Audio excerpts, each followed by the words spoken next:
I'm hoping if you're watching this video, it means that you're about to graduate or about to start your first year, or maybe you're even finishing up your first year and you're looking for a little bit of guidance and advice because it was really hard. I want you to know that it is like that for everybody. Know that you are not alone if you are struggling or if you're really scared to start your first year. And I thought it might be a good idea to share some advice with you guys, not just from me, but from seasoned teachers of all grade levels, all experience levels. I posted a little question box on Instagram the other day and asked people what advice they would give to their first year teacher self, and I'm just gonna go through them with you. I honestly haven't even read them yet, but I'm just gonna kind of talk about them as we do them. So the first one says, Instagram, Pinterest is a highlight reel. Your classroom doesn't have to be perfect. Oh my God, yes. My first year, I spent way too much time and money trying to make my classroom look so cute and perfect. Do not do that because, first of all, you don't have enough money for that. Made that mistake. And second of all, you're gonna change things so much. Maylene Call from Mrs. Call's Campers has a really good video about how to design your classroom virtually so that you don't waste a bunch of time and money putting things up and having to move things. Also, I would definitely suggest getting your furniture situated where you want all your desks, how you want to organize that, your bookshelves, your desk, student supply area, and figure out what walls you want up because I had to move mine quite a few times. The second one, give yourself grace and don't let it consume your life. We all thought we did a terrible job our first year, and I promise you, you did better than you think. It is so hard and there's so much to know, especially as an elementary school teacher. We have so many different subjects to plan for. It's a lot. Self-care is an absolute must, so do things that you find fun. Definitely do not take everything home with you. Everything does not need to be graded, and definitely not right away. You are important too. If you built relationships with the kids, you succeeded, and that is all that matters. Building relationships is so important. Content is definitely important, and obviously we want the kids to learn, but the kids are gonna learn in spite of you. If you didn't teach everything perfectly, that's okay. None of us do. Classroom management is essential, and the foundation is relationships. Absolutely. Do not focus first on clip charts or card little systems and things like that that you're going to use as kind of like consequences for kids. Definitely start with getting to know your children, your students, I guess they're your children, as people first. So find out what their interests are, what they like, try to use that to help them pick out books, start conversations with them, tie those into lessons to make it relevant to them. I use just a really simple sheet. I got it for free online. I'll post a link down below for you guys so you can print it out too. I just take it on a clipboard, and as my kids are doing activities the first week of school, I just go sit next to them and just chit chat with them and find out what kinds of things they like, what they like to do for fun, what they like to read, what they play for sports, all kinds of things like that, and just make little notes of them, and then I keep it in a binder right at the front. Also, another tip for building relationships is apologize to kids when you make a mistake. On my first year, I was always kind of told you can't smile till Christmas and you need to be firm with them and you're not their friend, and I completely disagree with that. I am on the complete opposite side of that. I believe that kids don't learn from people they don't like. In my opinion, it is much more important to make sure that you're building that foundation of mutual respect and trust. They're not going to respect you if you don't show them respect first. It's definitely a two-way street. Just because you're the adult does not mean that you should be an authoritative figure, in my humble opinion. And I feel like kids don't really respond to that because they're people. They're just little people, but they're still people. So treat them with respect, get to know them. It's really as simple as being kind to them, greeting them in the morning with a smile, having fun with them, being excited about the lessons, wanting to hear about their day. Those are really easy little things that you can do that will help build that trust and that connection from day one. Stop bringing home so much work. It will be there tomorrow. You won't fail the kids if you don't. I do what I can, I leave the rest. It's definitely important to me that I'm prioritizing my tasks so that I'm making sure I'm tackling the things that I absolutely have to get done. So things like making sure I'm prepped for the next day before I leave, that's something that I can do to make sure that I'm not getting there in the morning and I'm already feeling behind and rushed and stressed out. And definitely that's gonna be something that's in the back of my head when I go home if I don't have it ready. Give yourself grace. You do not have to have everything done right away. The kids are going to be fine, I promise you. Forgive quickly, relationships over everything. Absolutely. A lot of these that I have on the question box are talking about relationships. And actually, one of my biggest tips is to apologize to kids and to parents. I always sing that song by Outkast. It's like, I'm sorry, Miss Jackson. You're going to make mistakes. Sometimes you're going to hurt their kids' feelings. You're going to have a wrong tone. You're going to say something on accident that you didn't mean to hurt them, but you did. Just not handle situations correctly sometimes, and that's okay because we're human. But what's not okay is to just pretend like it didn't happen, or to argue with parents, or to get really defensive, because at the end of the day, it's not about you. It's about this thing that is the most important in their life, and that is their child. And so it's not about you personally, it's about making sure that their child is protected and happy and safe. And so one thing that you can do to make sure that parents do feel that is if you do make a mistake, reach out to them, tell them the situation, apologize to them, and let them know how you're going to correct it. That for me has gone a long way. And on the opposite side, my first and second year, I had a couple situations with one parent each year that I didn't do that, and I got defensive and I made it about myself, and I didn't remove my ego, and I thought I had to be right, and it was just, it blew up in my face. And so learn from my mistakes, be flexible. Yes, be prepared, but don't treat your plans like they're written in stone. So many times I've been in the middle of lessons and I'm looking out at my kids' faces and they're not getting it, and you can just tell. It's okay to pause and say, you know what, we're gonna stop here. Let's do something else. We can move on to the next activity or lesson or whatever. I need to regroup and figure out a better way to teach this to you, because I can tell that the way that I've prepared the lesson, it's not translating to you guys. And I feel like a mistake that I made my first year was thinking that just keep drilling it in, and obviously looking back now, that doesn't work. So if your lesson plans aren't working, that's okay. It doesn't mean that you're a failure. You're going to have lessons every single year that flop.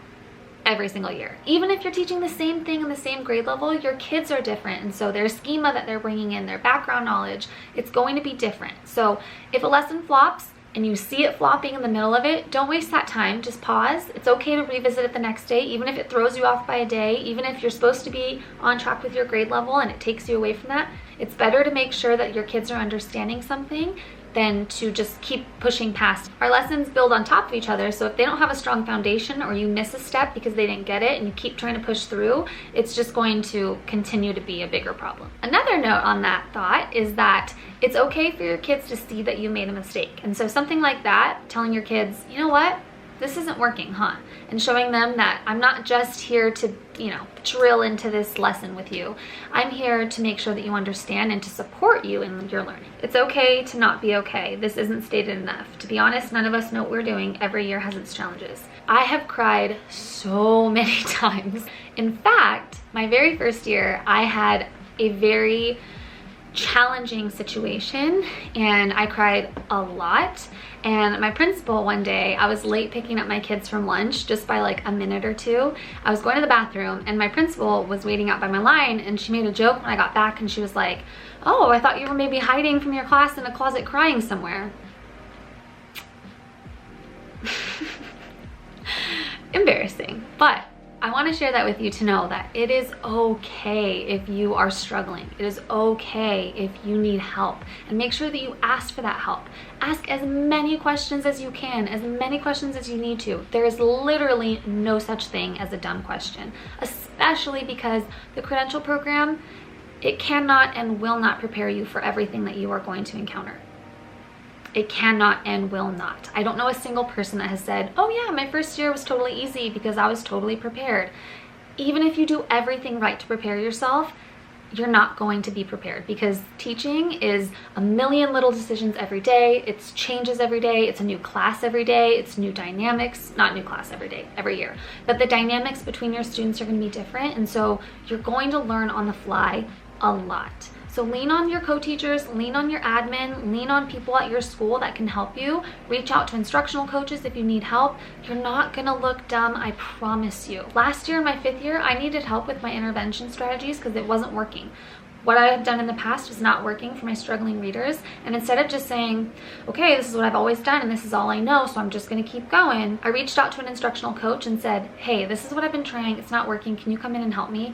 And she did. She did demo lessons with me, and now I feel a lot more confident that I know how to help my struggling readers. So ask for help. You don't have to know everything, I promise you. Don't take data personally. Tests won't show all the ways your kids have grown. Yes, there are so many different factors for why your kids might be struggling or why they may have flopped on something, and it is okay. You have to just not take it personally. You can learn from it and try to learn from your coworkers. Observe your coworkers to see what they're doing differently. If your kids are really struggling in one particular area, go see what people are doing who are getting better results. That's okay. Another one, seek out feedback, especially when you're unsure. It will help you in the long run. Yes, going along those same lines we were just talking about. Absolutely. Spend as much time as you can chatting with students about things unrelated to school. Yes, I would highly suggest doing some kind of morning meeting or something where your kids are not just chatting with you, but are chatting with each other and getting to know each other, because that's really going to build that family-like environment. It's okay to say no. You do not have to take on every single extracurricular thing, every club. I know it's scary sometimes saying no because you feel like you have to do everything. At least in my case, I am a recovering people pleaser. If you have too much on your plate, you have to take care of you first. Find a good friend that is your person to vent to, get ideas from, find your support. There's actually an amazing blog post that someone wrote about finding your marigold, and your marigold is like the one person in your teaching career that you can go to about anything, who you trust, who has your back, who's there to share ideas, who's there to support you, and vice versa for them. And that is so, so important. If you are not connecting with the teachers on your grade level, or you feel outcast, or whatever the situation is, find that one person. That's all you need. Even if they're not in the same grade level, which mine is not, lean on them and ignore everything else. You won't be able to do it all, and that's okay. It will get easier with time. Take time to disconnect. If you are feeling like you are struggling and drowning your first year, that is normal. I cannot even tell you how much easier it has gotten. Is it still challenging? Definitely. Is there still times where I feel completely stressed and overwhelmed and like I'm doing a terrible job? Definitely. Has it gotten significantly easier, and do I cry a lot less? Definitely. First year teacher here, wish someone had told me to unclench my jaw, relax my shoulders, and breathe. Yes. Make sure that you are aware of your body, especially in regards not only to self-care, because that's definitely important, but with classroom management. I remember I went to a conference one time, and I will never forget the term soft eyes. There are definitely going to be times where your students frustrate you and you feel like snapping on them. 100%. I am super kind and patient and empathetic and caring. And there are times where that DMX song is in my head where it's like, y'all gonna make me lose my mind. Yeah. The one thing they said was, even if you need to close your eyes, rub your temples right here, and remember, soft eyes. If you're going like this at your students, it's going to hurt your relationship with them. So if you need to, close your eyes, take a deep breath, and your kids might look at you like, what is happening? What is she doing right now? And even that might be effective because it's going to put them on pause for a minute. But remind yourself, they are just kids. I want to continue having a good relationship with them. So I need to make sure that I, as the adult, am modeling for them how to calm yourself down when you're frustrated. And it's okay to have those emotions because we're human. But we also need to make sure that we're showing them how to de-escalate our emotions, and that we're not just going to snap at them and take that out on them. Even if they're the ones that frustrated us, they're children. I have to remind myself, they're 8 years old, they're 8 years old, they're 8 years old. There have been times where I'm like, you know what, guys? I am feeling frustrated right now. I need to go outside and collect my thoughts and breathe for a minute so that I don't say something mean, because I love you and I don't want to be mean to you. So give me a minute. You guys can chat. I'll be right back. I go step outside and I put my hand on my heart and I'm like, it's better to do that than to harm your relationship with them and say something that you don't mean. If you feel the lesson is going bad, don't just push through. Pause to take a moment and reset. Definitely. Work is not that important. Go home, get sleep, love yourself, try again tomorrow. As much as I absolutely love teaching, there are definitely days where I do not love it. Overall, I love it. There are days where I do not, and that's okay. In those times, I have to remind myself, this is just a job. If I were to die tomorrow, I would be immediately replaced. So I need to make sure that I'm taking care of me first. You cannot be a good teacher if you don't feel good and if your mental health is in a bad place. Another one, you don't need to buy it. I have left my classroom pretty much the exact same for the last 3 years. I bought stuff once with my classroom budget. I left it up. I've changed little things, but overall, I haven't spent a lot of money the last couple of years because you don't need to. The one thing that I would say is worth the investment is books. Getting a classroom library is really important to me because I want to make sure that whatever my students like, I want to make sure that I have books for them to choose. Whatever their reading level is, I want to make sure that they can all find something that they're able to read and can feel excited about reading with. And I want to make sure that I have a ton of diverse books. I want to make sure that my students are exposed to as much as possible in my classroom. I definitely do not want to suggest that you buy all those books. I asked teachers that I had substituted for if I could have any books that they didn't want anymore. I also went to local libraries and they had grab bag days where you could bring any size bag on Saturday and it was $1 to fill it up with any books that you wanted from a certain area that was donated. I also posted on Facebook and Instagram to see if any parents that I followed, just like personal friends of mine, had any books from kids that had outgrown them. I got a ton donated that way. I also scoured Facebook Marketplace, Craigslist, OfferUp, and reached out to people who were selling books and asked if they would be willing to give me a discount on them so that I could use them for my classroom, and a lot of people gave me them just for free. And then my last tip is going to garage sales and yard sales. In my experience, a lot of the times they'll have a lot of books out. Words shared with me from an experienced teacher: your first class will be okay no matter what. No matter what kind of year you have, if you feel like the most unsuccessful teacher, your kids will be okay. It's okay to change your mind, how you discipline, classroom management, decor, all of it. Just because you started the year one way, especially I'm thinking of like classroom routines and classroom management, you are not tied to sticking with it. It's okay to say, you know what, friends, this isn't working for us, huh? Do you guys have ideas for how we could change this particular area that we're struggling with to maybe make it a better fit for our classroom?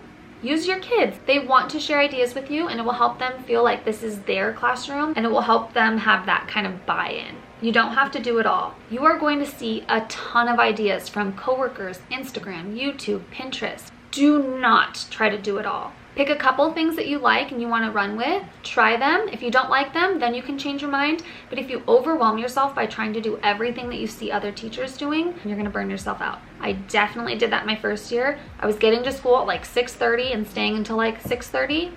That's not healthy. I was not happy. My mental health took a deep dive. I do not suggest that. Take your personal days. Someone said that with all periods. In the district that I'm currently in, we get 10 days a year, and 3 of those can be personal days, 7 are sick days. But my principal was always really cool about being able to use those for whatever we wanted. I pretty much use all 10 days every year. Whether I'm sick or not, I need mental health days, which in my opinion, mental health is just as important as physical health. So if you're not feeling good mentally, it's okay to get a sub. It is okay to get a sub last minute. It is okay if you don't have stellar lesson plans for your sub to follow. Like I said before, your kids are going to be just fine, I promise you. What's not going to be just fine is if you burn yourself into the ground and just deplete yourself of all your energy. Share resources as much as possible. Yes, I would definitely suggest, depending on how big your team is, we had 7 people on our team last year, which I know is a large team. This next year, we're only gonna have 3. So maybe one week I take grammar and then the rest of the subjects are divvied up, and I find activities and lessons that we could do for that specific topic or standard or whatever it is we're focusing on. And then we all bring the resources together and share. That way we're not all having to plan for 7 or 8 different topics every single day. Don't be too hard on yourself and have fun. I have fun with my kids every day. I laugh, we tell jokes, I share little tiny appropriate pieces of my life with them so they can get to know me. I take the time to get to know them. I'm silly with them. It's just fun, and it makes the job feel less like a job when you're laughing every day. And I promise you, your kids are gonna buy in a lot more if they feel that connection with you, and if they feel like at any minute you're gonna tell a joke or say something funny. And you can do that during lessons too. It's okay. It's not gonna take away from their learning. In fact, it's probably gonna pull them in more because they're gonna be more engaged in what you're saying and what they're doing if they know that you're having fun and they're having fun, and it's okay to laugh. Don't compare your first year to someone else's 10th year. My first year, I kind of did that a lot.